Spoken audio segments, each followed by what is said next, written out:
In an honest answer, I generally target easier venues, places where I expect to catch. You don't want to be sitting out in the freezing cold when you've got absolutely no chance. And on some of the low stock pits that I fish, whether they're small or large, unless you get amazing weather, real good sort of warm nighttime temperatures and daytime temperatures, at least in the double figures of 12 degrees, you haven't got a hope in hell. So in the winter I target shallower venues, not so weedy venues, and venues that have more fishing, often park lakes or little day ticket venues that have got a lot of fish, where I stand a really good chance of catching.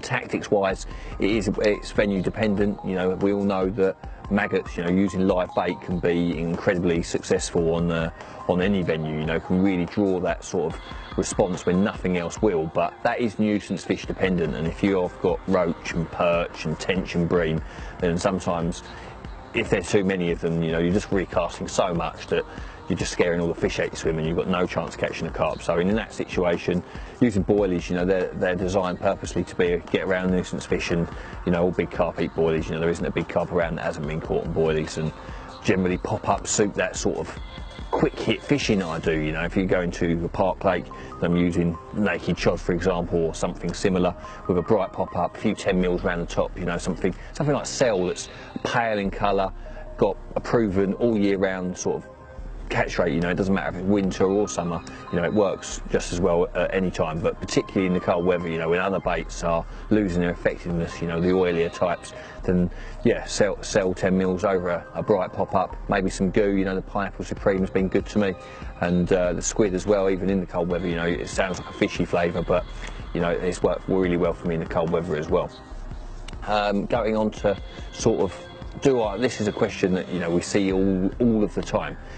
For example, people talking about, do you fine down for winter, and to basically blow out of the water straight away? The answer is no. I don't think there's any need to make things smaller or drop the hook size or the breakage strain of your material when you're fishing on the bottom. Your rigs should really, and your material should match the bait that you're fishing and the bottom that you're fishing over, regardless of the time of year.